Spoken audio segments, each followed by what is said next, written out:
Siren opened her eyes before the sun came up, just like she did every single morning of her life in the city of Verdant. Ceiling of her small apartment had cracks in it that looked like rivers on a map, and she had memorized every single one of them during the many nights she could not sleep. She was a dragon, the last young dragon born in this part of the world, and her scales were the color of old copper coins that had been rubbed smooth by many hands. Her wings were folded tight against her back, pressed up close to her body that sometimes she forgot they were there at all. But the city never let her forget for long. Siren climbed out of her bed, which was really just 3 mattresses pushed together on the floor because no furniture store made beds for dragons anymore. Her grandmother used to tell her stories about the old days when dragons slept on mountains of gold and precious stones.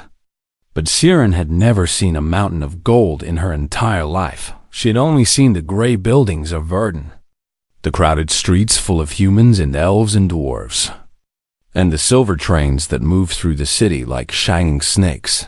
The Hypertrain was the pride of the modern world. It connected every city and every town across the entire continent, moving faster than any bird could fly, faster than any dragon had ever flown. In the old story, Siren walked to her window and looked down at the tracks that ran through the center of the city. Even at this early hour, she could see people gathering at the station. They carried bags and computers and cups of hot coffee. They wore nice clothes and talked on their phones and laughed with their friends.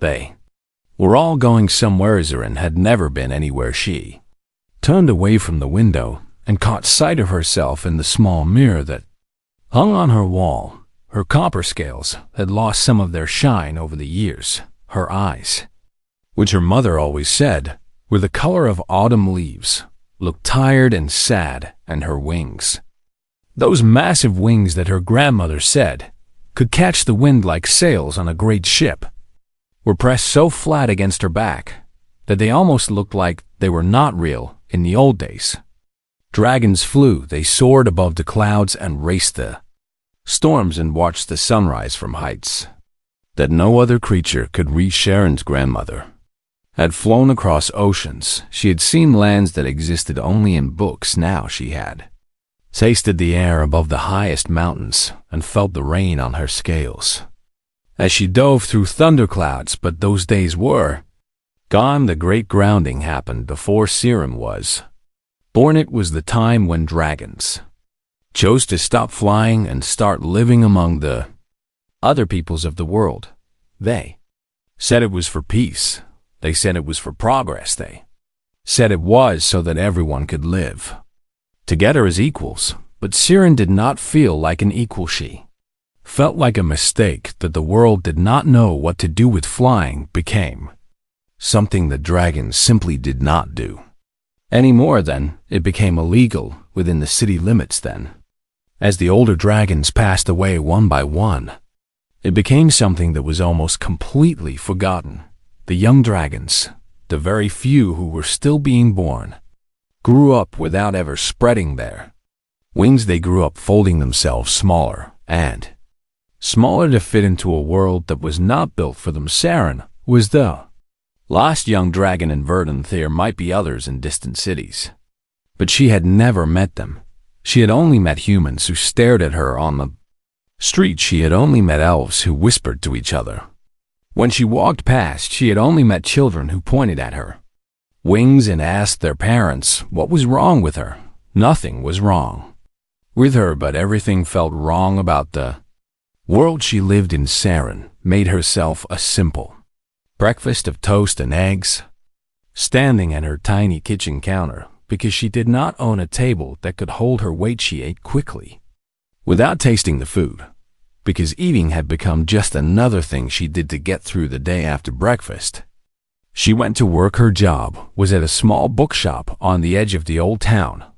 The owner, a kind old human woman named Mrs. Chun, had given her the job 5 years ago when no one else would hire her. Mrs. Chun did not seem to notice that Siren was different or Maybe she noticed and simply did not care either way. Siren was grateful. The walk to work took her past the main train station. And every single day she stopped to watch the Hypertrain arrive. Today was no different. The train came gliding in on its magnetic tracks. Smooth and silent and beautiful, the doors opened and people poured out like water from a cup. They all had places to be. They all had lives that took them to different cities and different lands. Siren watched a family with two small children board the train.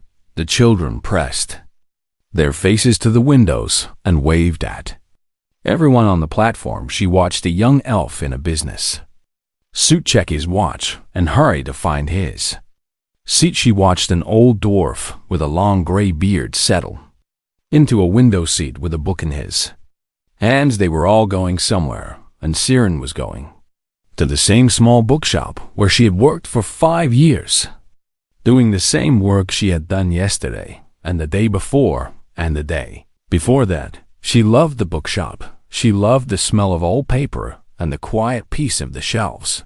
But sometimes, when she watched the train pull away from the station, she felt something in her chest that was hard to name. It was not quite sadness. It was not quite anger. It was more like a deep and endless wanting for something. She was not sure she was allowed to have. Her grandmother had told her stories about the eastern reaches. It was a wild and beautiful land on the far side of the continent, where the mountains met the sea, and the sunrise was so beautiful that it could make you cry. Her grandmother was buried there, on a hill overlooking a valley of green grass and wildflowers. Siren had never visited her grave. The eastern reaches were too far to walk, and she had no other way to get there. She had tried to buy a train ticket once, 3 years ago. The man at the ticket counter had looked at her wings and shaken his head. Sorry, he had said.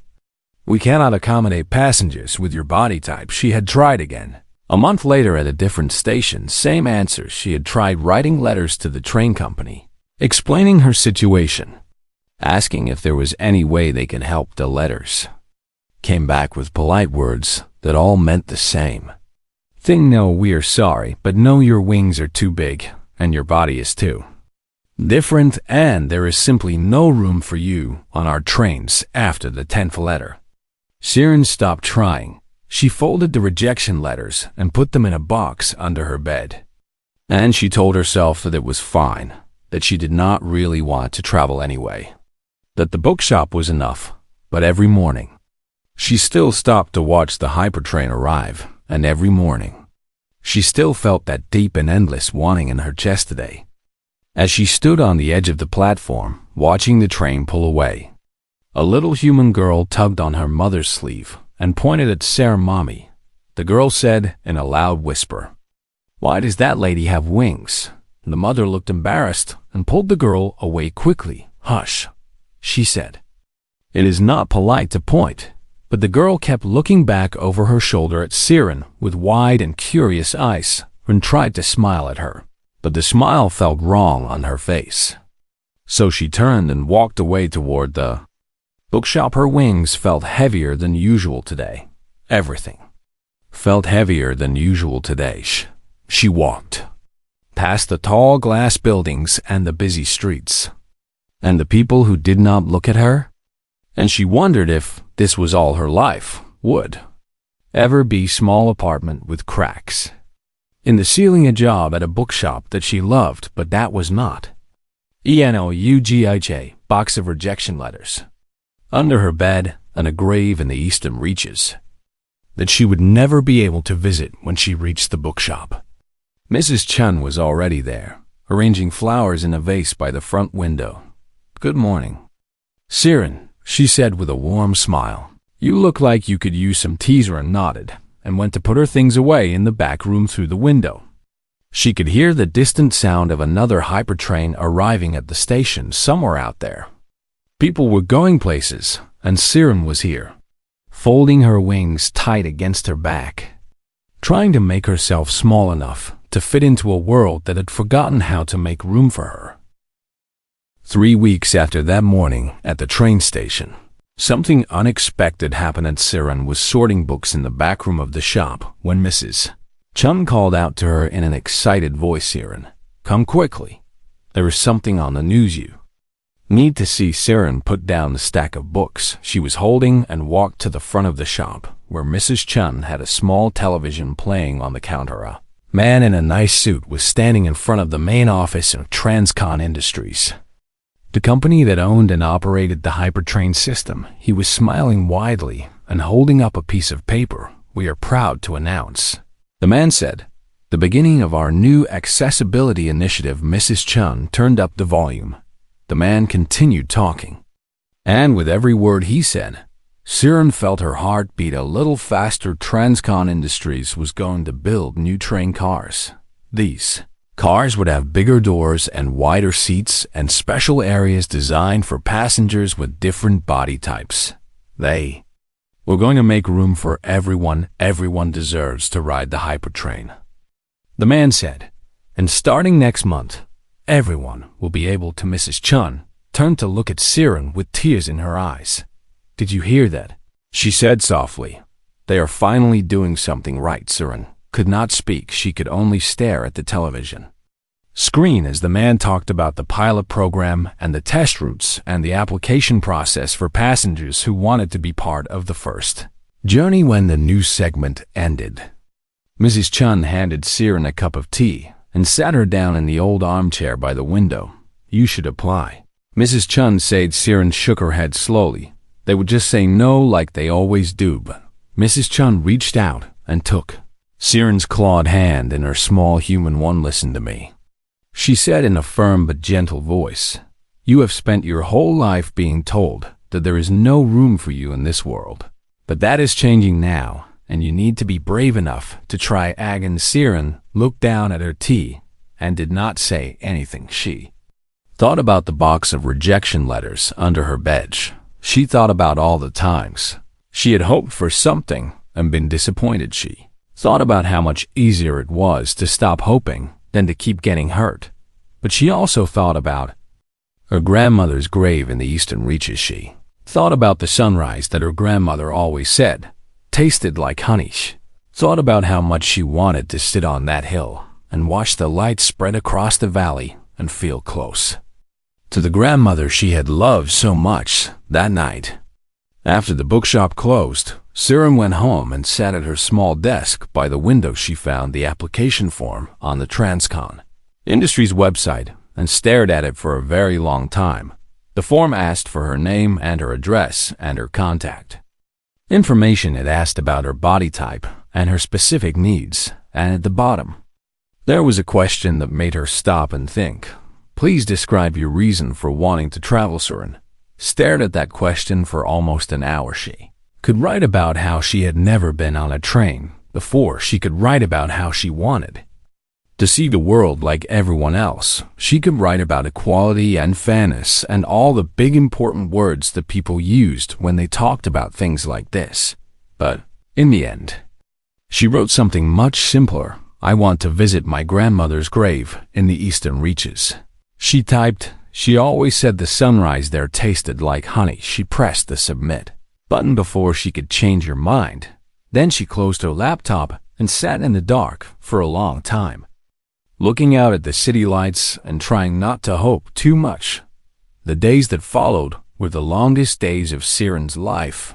Every morning, she checked her email before she even got out of bed. Every afternoon, she checked again during her lunch break at the bookshop. Every night, she checked one more time before she tried to sleep. But for 2 weeks, there was nothing. No response, no letter, no phone call. She started to think that they had thrown her application away without even reading it. She started to think that the accessibility initiative was just words, just empty promises that would never become real. She started to feel the old familiar weight of disappointment settling back onto her shoulders. Then, on the 17th day, a letter arrived. It came in a white envelope with the Transcon Industries logo printed in silver on the corner's hands shook as she picked it up from her mailbox. She carried it upstairs to her apartment and sat down on her bed and stared at it for 10 minutes before she finally found the courage to open it. The letter was short. Dear Siren, it began, "We are pleased to inform you that your application has been accepted." She read those words 3 times to make sure she understood them correctly. Her application had been accepted. She had been accepted. The letter went on to explain the details. She would be part of the pilot program's first journey. The train would leave from Verdun Central Station in 2 weeks. A special car had been prepared with seating designed for Dragon passengers. All she had to do was show up. Siren read the letter 7 times, then she put it down on her bed and started to cry. She cried in a way she had not cried since she was a small child, with her whole body shaking and her breath coming in great gasping sobs. Her wings, which she always kept pressed so tight against her back, suddenly spread open on their own. They knocked over the lamp on her bedside table. They brushed against the walls of her tiny apartment. They stretched out wide and full. And for the first time in years, the movement did not feel like an inconvenience or a problem. It felt like hope. It felt like something inside her that had been locked. A way was finally starting to open up. Mrs. Chung was the first person she told. The old woman cried too. And she hugged Siren tight and said she had never been more proud of anyone in her entire life. The next 2 weeks passed in a blur of preparation and nervous excitement. Siren went through her closet trying to find something nice to wear. Most of her clothes were old and faded because it was hard to find clothes that fit over her wings. But at the very back of her closet, wrapped in tissue paper, she found a scarf. It was emerald green, the color of deep forests and summer leaves. Her mother had given it to her years ago, before her mother had moved to another city to live with other dragons who had gathered there. Siren had not worn the scarf in a very long time. She had been afraid that people would notice it and stare at her even more than they already did. But now she took it out and wrapped it around her neck and looked at herself in the mirror. The green of the scarf brought out the copper tones in her scales. It made her look different, made her look like someone who was going somewhere. The night before the journey, Siren could not sleep at all. She lay in her bed and stared at the cracks in the ceiling and thought about everything that was going to happen. She thought about the train station full of people. She thought about the reporters who would probably be there because this was a big event. She thought about all the eyes that would be watching her as she walked through those doors. Part of her wanted to hide under her blankets and never come out. Part of her wanted to email Transcon Industries and tell them she had changed her mind. But a bigger part of her, a part that had been quiet for so long she had almost forgotten it existed, wanted to be brave. She wanted to walk onto that train with her head held high. She wanted to take up space instead of always trying to make herself smaller. She wanted to ride the Hypertrain like everyone else. Not because she was special, but because she deserved to. When the sun finally came up on the morning of the journey, Siren was already dressed and ready. She wore her emerald green scarf wrapped around her neck. She carried a small bag with a few things she might need for the trip, and for the first time in years, she did not fold her wings quite so tight against her back. She let them rest a little more naturally, even though they brushed against the doorframe as she left her apartment. The walk to the train station felt different today. Streets were the same streets she had walked 1,000 times before. The buildings were the same tall glass towers reaching up toward the sky. But something had changed, or maybe nothing had changed except for the way Siren saw herself. Either way, with every step she took toward Verdun Central Station, she felt a little more like someone who belonged in this world. The letter from Transcon Industries was folded carefully in her pocket. The memory of her grandmother's stories was warm in her heart, and ahead of her, waiting at the station, was a train that finally had room for her. Verdun Central Station was nothing like Siren had ever seen it before. She arrived 2 hours early because she was nervous and could not sit still in her apartment any longer.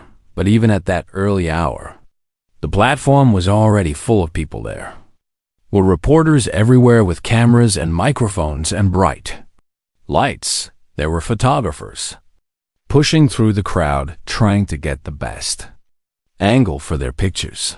There were people holding signs and banners, some of them cheering and some of them not looking so happy at all. Saren stopped at the edge of the platform and felt her heart start to pound in her chest. She had known there would be attention. She had known this was a big event, but she had not expected this many people, this much noise, this much chaos. A group of protesters stood near the entrance, holding signs that said things like "Trains for Citizens" and "Keep Our Rails Normal." Saren tried not to look at them as she walked past. She tried not to think about what their signs meant, about how they saw her as something less than a real person who deserved to go places like everyone else. But another group stood on the other side of the entrance, and they were smiling and waving and holding signs that said, "Welcome everyone and equality rides and one world, one train." A young human woman from this group caught Saren's eye and gave her a thumbs up. "You can do this," the woman called out. "We are proud of you." Saren managed a small nod of thanks before she pushed forward into the station. The inside was even more crowded than the outside. More reporters, more cameras, more people watching and waiting to see what would happen. Saren made her way toward the special platform where the accessibility train car was waiting. Transcan Industries had sent her instructions the day before, telling her exactly where to go and what to expect, but nothing could have prepared her for what it actually felt like to walk through that crowd, with everyone staring at her. Some of the stares were curious, some were hostile, some were just confused, like people did not know what to think about a dragon walking through a train station. Saren kept her eyes forward and her wings pressed close to her back and tried to remember why she was doing this. She was doing this for herself. She was doing this for all the young dragons who had never been given the chance to go anywhere. She was doing this for her grandmother, who had flown across oceans and would have wanted her granddaughter to see the world, even if she could not fly to see it. When she reached the special platform, a woman in a Transcon uniform was waiting for her. "You must be Saren," the woman said with a warm smile. "We are so glad you could be part of this today." Saren nodded, not trusting herself to speak without her voice shaking. The woman led her along the platform toward the modified train car. It looked different from the other cars, with doors that were twice as wide and windows that stretched almost from floor to ceiling. "This is our pilot model," the woman explained. "We designed it based on feedback from the dragon community and other passengers with unique body types. And we really hope it works well for you." Saren looked at the train car and felt something strange happening in her chest. It was a mix of gratitude and sadness and hope, all tangled together. For her whole life, she had been told that there was no room for her, and now here was a train car that someone had built, just so that she and others like her could finally have a place. "Thank you," she managed to say, the words coming out rough and quiet. The woman smiled again and gestured toward the door. "Why don't you go inside and find your seat? The journey will begin in about an hour." Saren climbed the steps into the train car. First thing she noticed was the space. There was so much space. The seats were wide and comfortable, with special grooves designed to let wings rest naturally without being crushed or bent. There were temperature controls at every seat, which was important for dragons because their cold-blooded bodies needed to be kept warm. The windows were huge, offering a view that stretched from the ground all the way up to the sky. Saren found the seat with her name on it and sat down slowly. Her wings unfolded a little as she settled into the grooves, spreading out behind her in a way that felt natural and comfortable. She did not have to fold herself smaller. She did not have to press her wings so tight that they ached. She just sat there, taking up exactly as much space as she needed. And she felt tears prickling at the corners of her eyes. Other passengers began to board the car. There was another dragon, an older male with scales the color of deep blue water, who nodded at Saren as he took his seat. There was a centaur, a creature with the body of a horse and the torso of a human, who had probably never fit on a regular train in his entire life. There was a giant, a woman who stood 12 feet tall and had to duck to get through the door, but who smiled with pure joy when she saw the seat that had been built. For her, they were all different. They were all creatures who had been told for years that there was no room for them, and now they were all sitting together in a train car that had been designed to welcome them. A human child appeared in the doorway of the car. Having wandered away from her mother in the regular section of the train, she stared at Siren with wide eyes full of wonder. "Are you gonna fly the train?" the child asked. Siren smiled, and this time the smile felt real on her face. "No," she said softly, "I'm going to ride it, just like youth." Child tilted her head to the side, like she was thinking about this very carefully. "But you have wings," she said. "Why would you want to ride a train when you can fly?" Before Siren could answer, the child's mother appeared and scooped her up with an apologetic look on her face. "I am so sorry," the mother said. "She just ran off before I could stop her. Is all right."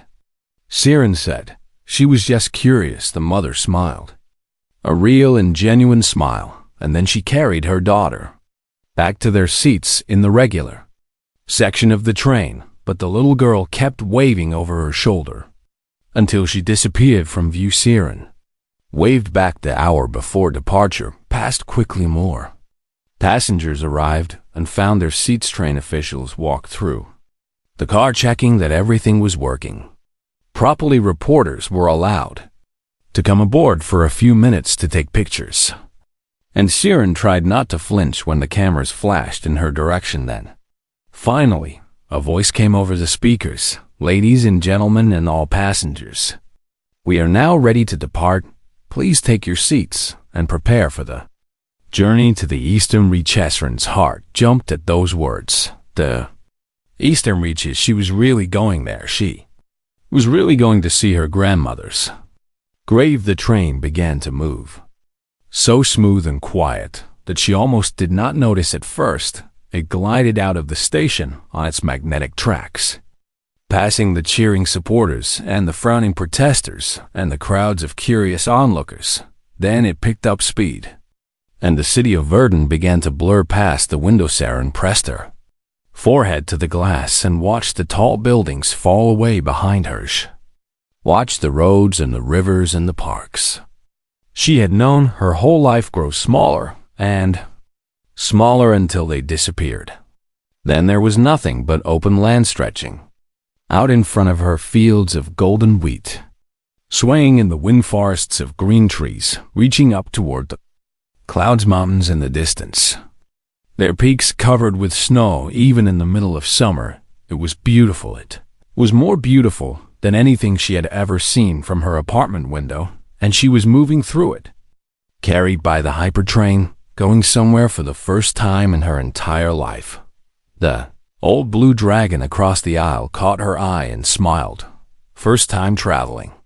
he asked. Siren nodded, not trusting her voice. He chuckled softly, a warm rumbling sound deep in his chest. "I have not been on a train in 40 years, he said. "Not since I was young and the world was different.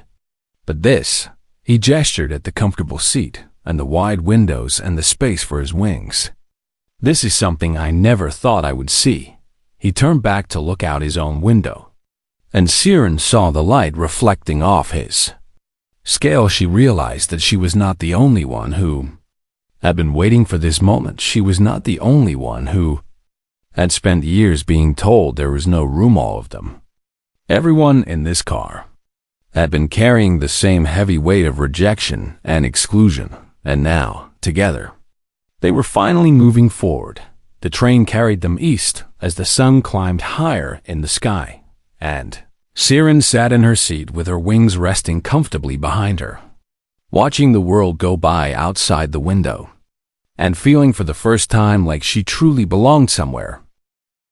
The Hypertrain moved at 400 miles per hour, but inside the car it felt like floating on a gentle river. Siren had expected to feel the speed, to feel the world rushing past in a dizzying blur, but The train was so smooth and so quiet that she could have closed her eyes and believed she was sitting perfectly still.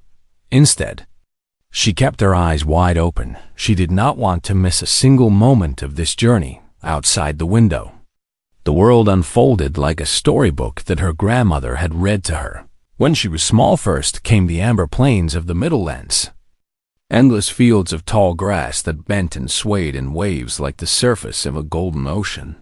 Then came the crystal lakes of Thornhollow, their waters so clear and blue that they reflected the sky like mirrors laid flat upon the earth. Surin remembered her grandmother telling her about these places. She remembered sitting on her grandmother's lap as a tiny hatchling, listening to stories about the old days when dragons flew across this land. Her grandmother had described the way the sun looked when it set over the Middlelands, painting the grass in shades of red and orange. She had talked about diving down to touch the surface of the Thornhollow lakes, feeling the cold water spray against her scales.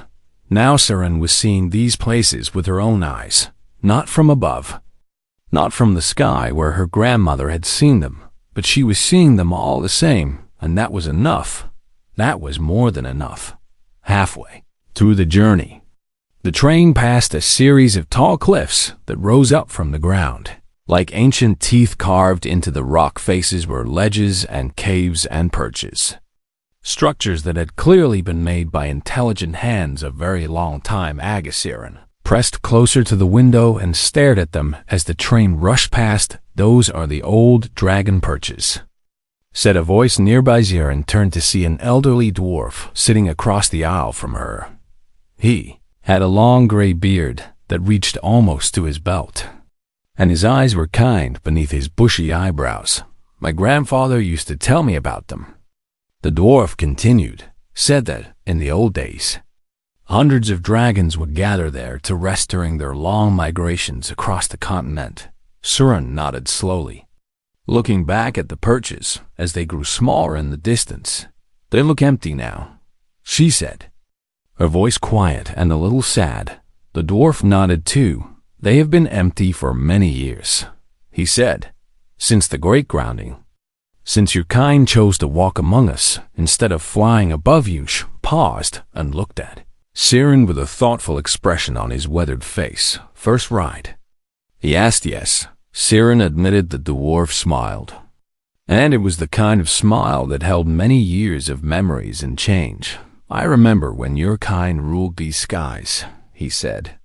"My grandfather used to say that dragon wings made thunder sound soft." Surin did not know what to say to that. She had never heard anyone talk about dragons that way, with admiration instead of annoyance, with memory instead of suspicion.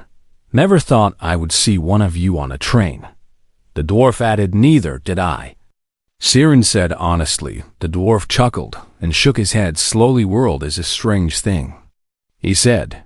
"Keeps making room." He reached into his pocket and pulled out a handkerchief, which he offered to Surin. Did not understand why until she touched her face and realized that she was crying.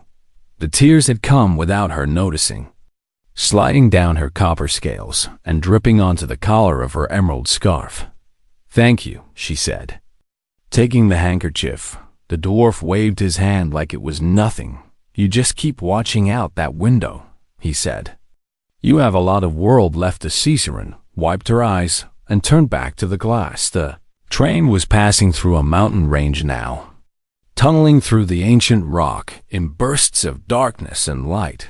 Each time they emerged from a tunnel, there was a new view waiting for them. Snow-capped peaks reaching toward the clouds, valley floors covered in wildflowers of every color, rivers that wound through the landscape like silver ribbons. She thought about all the years she had spent in her small apartment in Verdunch, thought about all the mornings she had watched the train arrive at the station, wishing she could be one of the people going somewhere. She thought about the box of rejection letters under her bed, all those polite and careful words that had told her she did not belong, but now she was here. She was on the train. She was going somewhere, and the world outside the window was more beautiful than she had ever imagined. As the afternoon turned to evening, The train began to pass through smaller towns, and Valagasaran could see people standing on the platforms as they rushed past. Their faces turning to watch the train go by, some of them pointed at the special car. At the wide windows and the unusual passengers inside, Zirin wondered what they thought when they saw her. A dragon sitting in a train seat, going somewhere just like everyone else. Maybe some of them were surprised, maybe. Some of them were confused or uncomfortable. But maybe some of them, especially the young ones, would see her and think that the world was bigger than they had believed. Maybe some of them would see her and realize that being different did not mean being unable to belong. The giant woman, a few seats ahead of Siren, stretched her long arms above her head and let out a contented sigh. "This is wonderful," she said to no one in particular. "I have not been this comfortable in years." The centaur across from her nodded in agreement. "I stopped trying to travel a long time ago," he said, "but this makes me want to see everywhere." The old blue dragon did not say anything, but Siren could see the smile on his face as he gazed out the window at the fading light.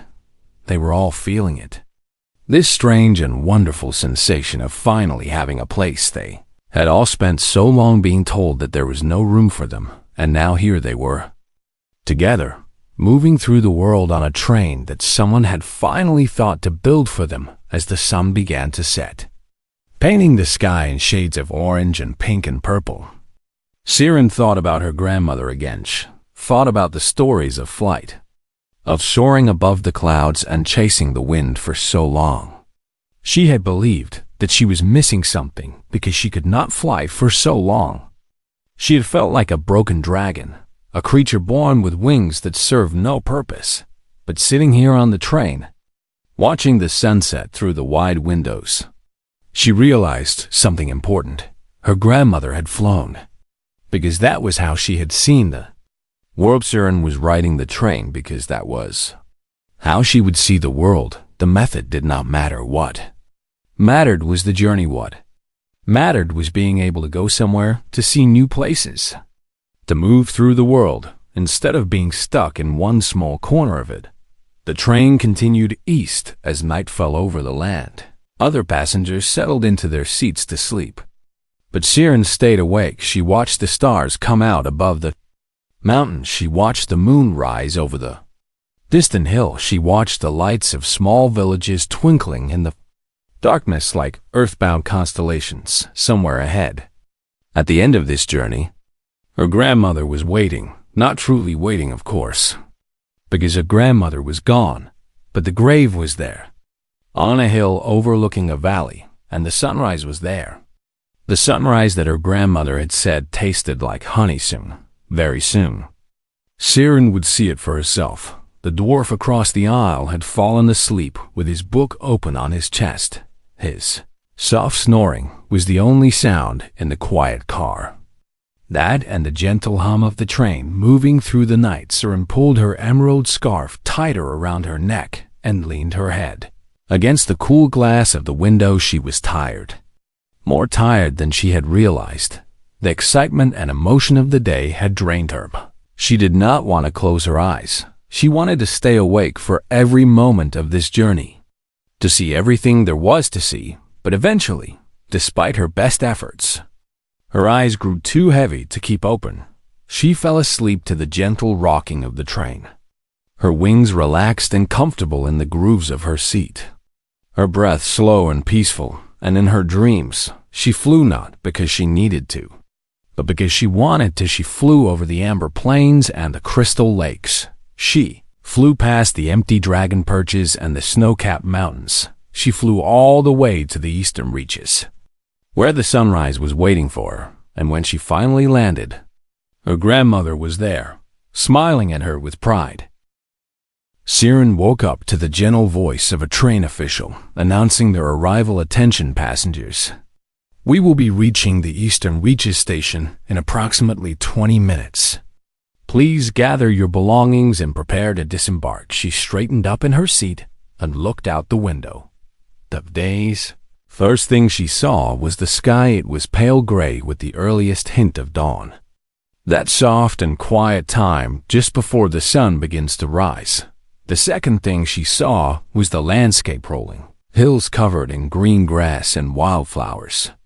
Stretching out as far as she could see, small farms and cottages dotted the countryside, their chimneys sending up thin trails of smoke into the morning air. And in the distance, where the hills rose higher and the land met the sky, she could see the faint outline of mountains, the eastern reaches. She was really here. The dwarf across the aisle was awake too. Tucking his book back into his bag and brushing the wrinkles out of his jacket, made it through the night. He said with a smile. "How are you feeling?" Siren thought about the question before she answered. "I feel different," she said finally. "I feel like I am not the same person who got on this train yesterday." The dwarf nodded like he understood exactly what she meant. "Journeys will do that to you," he said. "They change you in ways you do not expect." He stood up and adjusted his bag over his shoulder. "Good luck out there," he said. "I hope you find what you were looking for." "Thank you," Siren said. For everything, the dwarf tipped his cap to her and made his way toward the door. The other passengers were getting up too, stretching their limbs and gathering their things. The giant woman had to bend almost in half to avoid hitting her head on the ceiling. The centaur was stamping his hooves impatiently, eager to get back onto solid ground. The old blue dragon was still sitting in his seat, looking out the window with a peaceful expression on his face. Siren grabbed her small bag and stood up, letting her wings stretch out behind her. They felt different too, lighter somehow, like some of the weight she had been carrying for so long had finally fallen away. The train slowed as it approached the station. It was much smaller than Verdun Central. Just a single platform with a wooden bench and a small building for the station master. But to Siren, it was the most beautiful station she had ever seen, because it meant she had arrived. The doors opened, and she stepped out onto the platform. The air was cool and fresh, carrying the scent of grass and earth and something else, something sweet that she could not quite name. She took a deep breath and let it fill her lungs behind her. The other passengers were disembarking too. They said their goodbyes and wished each other well and headed off in different directions. Some had family waiting for them, some had other trains to catch, some, like Siren, had journeys that were only just beginning. She checked the directions that her mother had sent her months ago. The grave was on a hill about 2 miles from the station, overlooking a valley to the east. If she walked quickly, she could make it there before sunrise, so she started walking. The path took her through fields of tall grass that brushed against her scales. As she passed it, took her past a small stream where she stopped to drink and splash cold water on her face. It took her up a gentle slope, past an old oak tree with branches that reached out like welcoming arms, and finally, at the top of the hill, she found what she was looking for. The grave was marked by a simple stone, worn smooth by years of wind and rain, carved into the surface. In the old dragon script that Siren had learned as a child were the words she had been waiting to read. Vilara of the morning wind. She flew so others could dream. Siren stood in front of the stone and read those words over and over again. Velara, her grandmother, the dragon who had flown across oceans and raced storms and seen the world from heights that Siren could only imagine. Dragon who had chosen to come down from the sky and live among the other peoples of the world. The dragon who had told Siren stories about this very place, about the sunrise that tasted like honey. "I made it, grandmother," Siren whispered. "I am here." She sat down on the grass beside the grave and wrapped her arms around her knees. The sky to the east was getting brighter now, the gray giving way to shades of pale pink and soft gold. The valley below was still covered in shadows, but she could see the shapes of trees and farms and a river winding through like a silver thread. And then the sun began to rise. It came up slowly at first, just a thin line of gold on the horizon, but then it grew and spread and filled the sky with light. The Pink turned to orange, and the orange turned to red, and the red turned to a brilliant, blazing gold that made Siren's eyes water. She watched without blinking, not wanting to miss a single second. The light spread across the valley, chasing away the shadows and bringing everything to life. The grass sparkled with morning. The river caught the sunlight and flashed like fire. The wildflowers opened their petals and turned their faces toward the warmth, and Siren understood. She understood why her grandmother had loved this place so much. She understood why her grandmother had said the sunrise tasted like honey. It was not really about the taste, it was about the feeling of watching something so beautiful that it made your heart ache. The feeling of being alive and present and aware of every single moment. The feeling of knowing that you had made it somewhere, that you had traveled and arrived and were exactly where you were supposed to be. Siren let her wings unfurl for the first time in her adult life.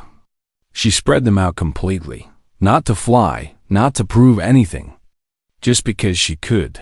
They stretched out wide behind her, catching the golden light of the sunrise, casting long shadows across the hilltop. She was not flying. She did not need to fly. She was here, on this hill, watching the sunrise that her grandmother had loved, and that was enough. That was more than enough. In the valley below, she heard a familiar sound, the distant hum of a train moving along the tracks. She looked down and saw it, a silver snake gliding through the countryside, carrying passengers to new destinations. Maybe one of those passengers was taking their first journey, just like she had. Maybe one of them was looking out the window at the sunrise and feeling their heart fill up with wonder. Maybe one of them was finally going somewhere. After years of being told there was no room, Siren's smile to smile felt real and warm on her face. She turned back to her grandmother's grave and placed her hand on the cool stone. "Thank you," she said softly. "Thank you for telling me about this place. Thank you for giving me something to dream about." A breeze stirred the grass around her, gentle and warm, almost like a caress. She let the sunrise warm her scales as she sat beside the grave. She did not know how long she stayed there, watching the light change and the valley wake up, and eventually, when the sun was fully up and the morning had truly begun, she stood and brushed the grass from her scales. She took one last look at the view, memorizing every detail so that she could keep it with her forever. Then, she turned and began the walk back to the station. The path felt different now, easier somehow. Her wings were still unfurled a little, catching the breeze as she walked. She did not fold them tight against her back like she usually did. She let them rest naturally, taking up exactly as much space as they needed to take. When she reached the station, there was a train waiting, not the special accessibility car, just a regular train heading back west. But the station master, a friendly human woman with gray hair and kind eyes, waved her over. "You must be Siren," the woman said. "We got word that you would be coming through. There is a spot reserved for you in the modified car at the back." Siren thanked her and made her way to the train. Modified car was smaller than the one she had ridden on the journey here, but it had the same wide doors and comfortable seats and space for her wings. She settled into her seat and looked out the window as the train began to move. The eastern reaches slipped away behind her, the hills and valleys, and the hill where her grandmother was buried growing smaller in the distance. But she did not feel sad. She felt it. Peace. She felt like something that had been broken inside her for a very long time had finally started to heal. The train carried her west as the morning turned to afternoon. She watched the world go by outside the window, the same world she had seen on the journey here. But it looked different now. It looked like a world that had room for her. It looked like a world that she could travel through, that she could explore, that she could make her own. When she finally arrived back in Verdun, Mrs. Chun was waiting for her at the station. The old woman's face lit up when she saw Siren stepping off the train. "You made it," Mrs. Chun said, throwing her arms around Siren in a tight hug. You actually made. Heidi made it. Siren agreed. They walked back to the bookshop together, arm in arm, and Siren told Mrs. Chun everything she told her about the train ride and the other passengers. And the dwarf who had given her his handkerchief, she told her about the sunrise and the grave and the way it felt to finally be somewhere she had dreamed about for so long. Mrs. Chun listened to every word with tears in her eyes. When Siren finally finished, the old woman took her hand and squeezed it tight. I am so proud of you, Mrs. Chun said. Siren smiled and looked out the window of the bookshop at the people passing by on the street. Somewhere out there, the Hypertrain was making its rounds. Somewhere out there, people were traveling to new places and seeing new things and feeling the world open up around them, and Siren was one of them. Now she was someone who went places. She was someone who took up space. She was someone who belonged.